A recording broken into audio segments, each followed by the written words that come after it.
അകത്തേക്ക് വരുന്ന കാഴ്ചയാണ്.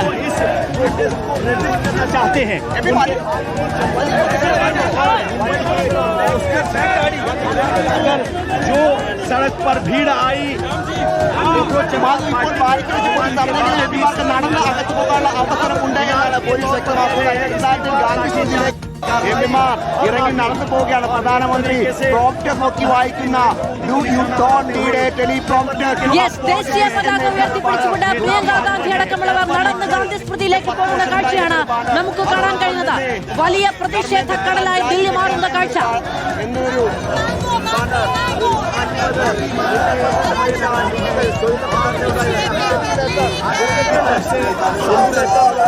ഒരു തടസ്സമുണ്ടാകുമ്പോൾ മറ്റൊരു രീതിയിൽ മിന്നൽ പ്രതിഷേധം. കോൺഗ്രസിന്റെ ഏറ്റവും തന്ത്രപ്രധാനമായ സമരം എംപിമാർ ഓരോരുത്തരായി പ്ലക്കാർഡുകൾ ഉയർത്തിപ്പിടിച്ച തടഞ്ഞ വാഹനത്തിൽ നിന്ന് പുറത്തേക്ക് വരികയാണ്. യാതൊരു പ്രതിരോധത്തിനും യാതൊരു തരത്തിലുള്ള തടസ്സങ്ങൾക്കും നിയന്ത്രിക്കാൻ കഴിയുന്നതോ നിശബ്ദമാക്കാൻ കഴിയുന്നതോ ആയ ശബ്ദമല്ല ഇതെന്ന് ഉറക്കെ പ്രഖ്യാപിച്ചുകൊണ്ടാണ് രാജ്യത്തിന്റെ പ്രതിപക്ഷ എംപിമാർ മുന്നോട്ട് വരുന്നത്. ദേശീയ പതാക ഉയർത്തിപ്പിടിച്ചുള്ള ഒരു മുന്നേറ്റത്തെ ആർക്കാണ് തടയാൻ കഴിയുക, ആർക്കാണ് ഇല്ലാതാക്കാൻ കഴിയുക എന്ന തുറന്ന പ്രഖ്യാപനമാണ് കോൺഗ്രസിന്റെ ഭാഗത്തുനിന്നുണ്ടാകുന്നത്. പി ആർ സുനിൽ വിവരങ്ങളുമായി നമ്മളോടൊപ്പം തുടരുകയാണ്. നമുക്ക് ഈ ദൃശ്യങ്ങൾ കാണാം.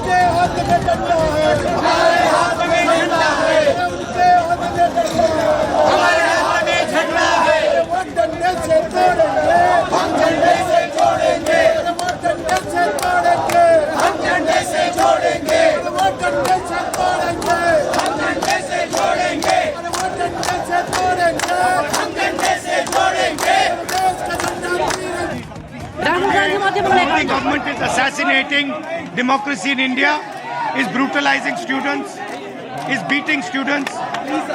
The opposition is not going to accept this. We are with the students, and Mr. Narendra Modi has to remove. How long you continue here? He has to remove the education minister, and he has to apologize. How long you continue? Next bus. Rahul ഗാന്ധിയാണ് വിദ്യാഭ്യാസ മന്ത്രി ഒഴിവാക്കണം. രാജ്യത്തോട് പ്രധാനമന്ത്രി മാപ്പ് പറയണം. ഈ ആവശ്യം ഉന്നയിച്ച് പ്രതിപക്ഷം മുന്നോട്ട് പോകുമെന്ന് പ്രഖ്യാപിച്ച് രാഹുൽ ഗാന്ധി വാഹനത്തിൽ നിന്ന് ഇറങ്ങിയിരിക്കുന്നു. നോബൽ മാരിക്കാരൻ വിവരങ്ങളുമായി നമ്മളോടൊപ്പം തുടരുകയാണ്.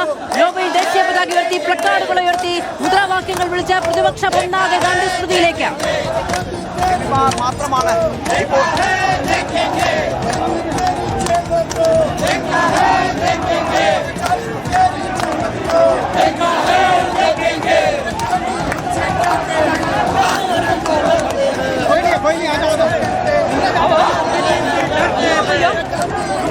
തീർച്ചയായും ദേശീയ പതാക ഉയർത്തിക്കൊണ്ടുവന്ന ഈ പ്രതിഷേധ റാലി ഇപ്പോൾ ഗാന്ധി സ്മൃതിയിൽ എത്തിയിരിക്കുകയാണ്. ഗാന്ധി സ്മൃതിയിൽ പ്രതിപക്ഷ എംപിമാരെ എന്താണെങ്കിലും കയറ്റിയിട്ടുണ്ട്. നേരത്തെ ആദ്യഘട്ടത്തിൽ ബസ് അകത്തേക്ക് പോകാൻ കഴിയില്ലെന്ന നിലപാട് സ്വീകരിച്ചിരുന്നു. പിന്നീട് എംപിമാർക്ക് അകത്ത് പോകാനുള്ള അനുമതി ഇപ്പോൾ ബാക്കി പ്രവർത്തകർ കൂടി അകത്തേക്ക് പോകാനുള്ള ശ്രമമാണ് ഇവർ നടത്തിക്കൊണ്ടിരിക്കുന്ന വലിയ സമ്മർദ്ദം. പ്രവർത്തകരും പോലീസും വലിയ ഒന്നും തള്ളുമൊക്കെ എന്താണെങ്കിലും ഉണ്ടാകുന്നുണ്ട്. പ്രവർത്തകരെ അകത്തേക്ക് വിടാൻ കഴിയില്ല എന്നാണ് ഇപ്പോൾ പോലീസിന്റെ നിലപാട്. മാധ്യമപ്രവർത്തകർ അകത്തേക്ക് എന്തായാലും നിലവിൽ വലിയ ഉന്തും പ്രവർത്തകർ, അതായത് ഇവിടെ അകത്ത് കടക്കാൻ കഴിയാത്ത പ്രവർത്തകരും പോലീസും തമ്മിൽ വലിയ തരത്തിൽ ഉന്തും തള്ളും എന്താണെങ്കിലും ഇവിടെ തുടരുകയാണ്. നമ്മൾ നേരത്തെ കണ്ടതാണ് രാഹുൽ ഗാന്ധി അടക്കമുള്ള എംപിമാർ എന്താണെങ്കിലും ഇതിനകത്തേക്ക്, ഈ ഗാന്ധി സ്മൃതിക്ക് അകത്തേക്ക് ഇപ്പോൾ കയറിപ്പോയിരിക്കുന്നു. മറ്റ് പ്രവർത്തകർ അടക്കമുള്ള ആളുകൾക്ക് അകത്തേക്ക് പോകാനുള്ള അനുമതി മാധ്യമപ്രവർത്തകർക്കടക്കം ഈ ഘട്ടത്തിൽ ലഭിച്ചിട്ടില്ല. എംപിമാർ മാത്രമാണ് നിലവിൽ ഇപ്പോൾ അകത്തേക്ക് പോയിരിക്കുക. എത്ര സമയം ഇവരിവിടെ തുടരും എന്നതാണ് മാധു പ്രധാനപ്പെട്ട ചോദ്യം.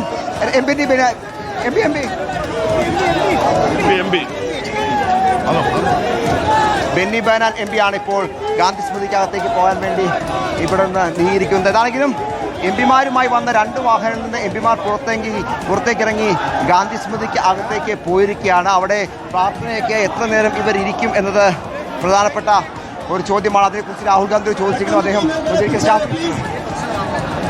അല്ല, ഇത്